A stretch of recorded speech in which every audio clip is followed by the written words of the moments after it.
Well, good evening, ladies and gentlemen. How extraordinary. Here I am, sitting in a studio, going live at 5:30 in the UK. Might be a different time where you are, who knows.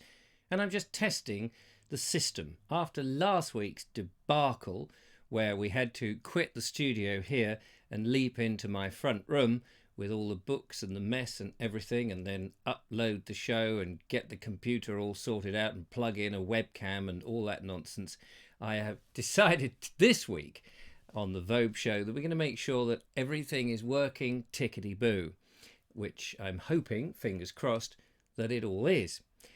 On tonight's show, ladies and gentlemen, at 8 o'clock on the YouTube channel, which is this same one that I'm broadcasting from right now, or streamcasting, or narrowcasting, or squeeze casting, or whatever kind of casting it is, at 8 o'clock, we've got a number of interesting things. We have a mystery drink that the lovely Julia and I will be tasting on the show.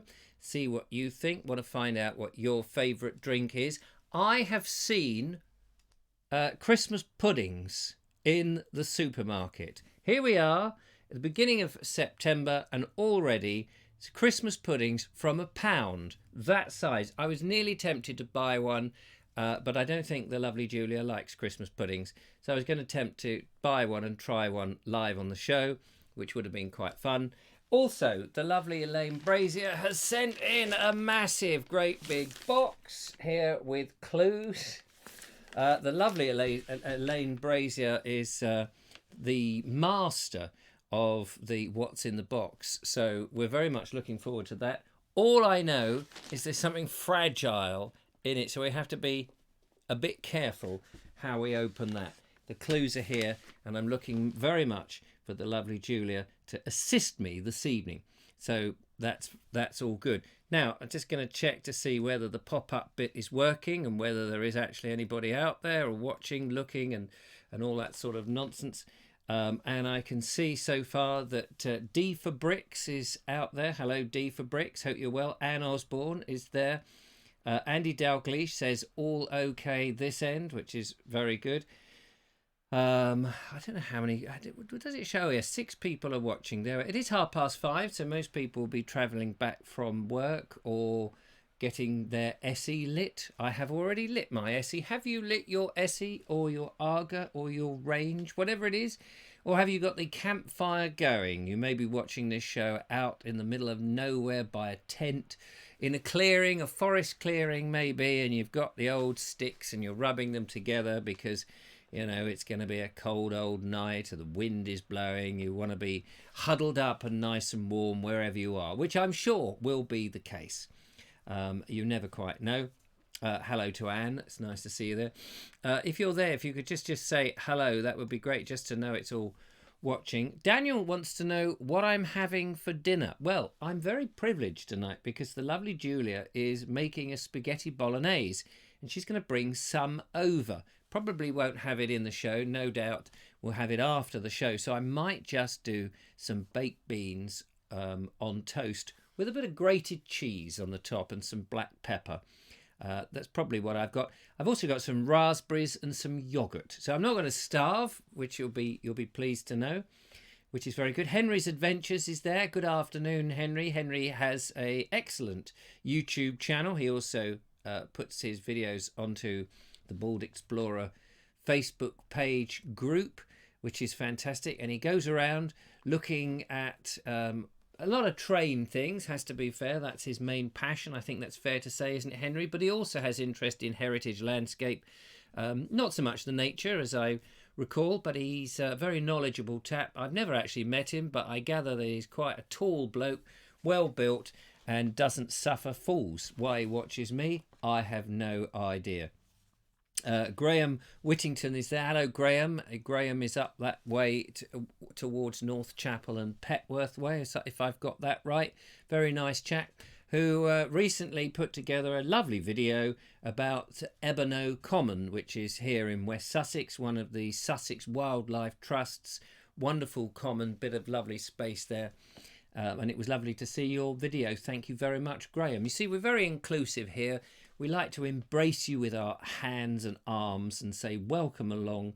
We like to get to know you a little bit and find out what makes you tick, which is very nice. 9 people are watching, which is superb. Thank you very much. This is just really a little test. I wanted to make sure that everything's going.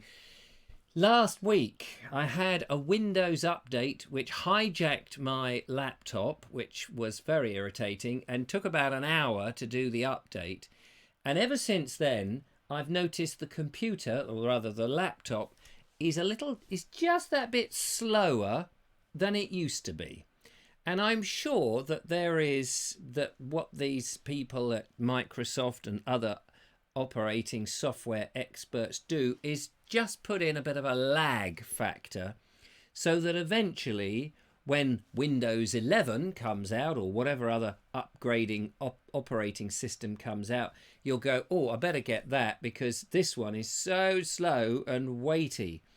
So if anyone knows a way to really speed up the machine and get rid of the essentials, you used to be able to download programs for your laptop, and that was really useful, so that you could actually turn off a whole load of the processes which by default are on that you don't need, and it gave you a much faster machine. In the old days of Windows XP, I could do that without actually thinking because I'd done it so many times on so many machines. I knew all the processes. Now Windows 10's a completely different system, and the way they display it I never quite know, and of course there's always that fear of buggering it up. I don't want to bugger it up, so that would be no good. Well, I think this test is working well. As I say, later on tonight we've got a mystery drink. We've got the lovely Julia in. We won't have young Joseph. He's staying at home being looked after by the family. We also have this rather remarkable box which came in the post 2 days ago. Quite heavy. What's in the box? We have some clues from Elaine Brazier, so we know it's going to be good. In the past, Elaine has sent in some tesserae, Roman tesserae, which has been rather good. She's also sent in some Romney Marsh walks, which I'm hoping to get down to do some of those. I'm going to be staying with the lovely Nigel Sadler fairly soon, who is in Kent, and I'm hoping that one of those days we can get down and do some of the trips that Elaine had sent in the What's in the Box. So we get down to doing some of that. And of course, ideally, I'd like to get a camper van so I can go to those sort of parts of the world and do some exploring. But that's all in the Vobes show. Daniel says, you need a new computer, Richard. There's a lot of computer shops in Worthing. Yes, I realise that. If you get stuck doing the show, I'll do it for you. Do you do a live show, Daniel? Is that what you do? It wouldn't be the Vobes show if I wasn't doing the Vobes show, although I know some people do get guests in. Sometimes your comments are a little bit off the subject, shall I say that? But, you know, I know you're doing your best, so that's all that we can ask for. Anyway, I think I'll end it there. I've got to go and sort out some bits and pieces and get the place all spick and span so that when the lovely Julia comes, it's all looking really good.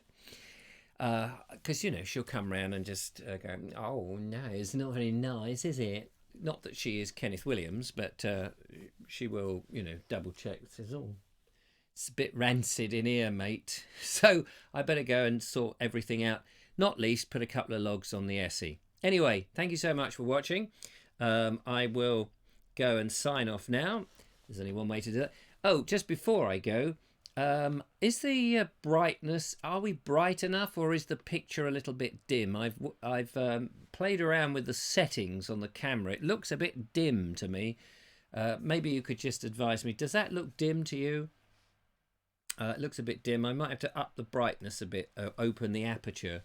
I don't want to be doing that live on the show, crawling under the table, because I'm likely to bash something which the show only runs on elastic bands. So that would be good. Anyway, no one's coming back saying it is dim, so I guess we'll go with how it is.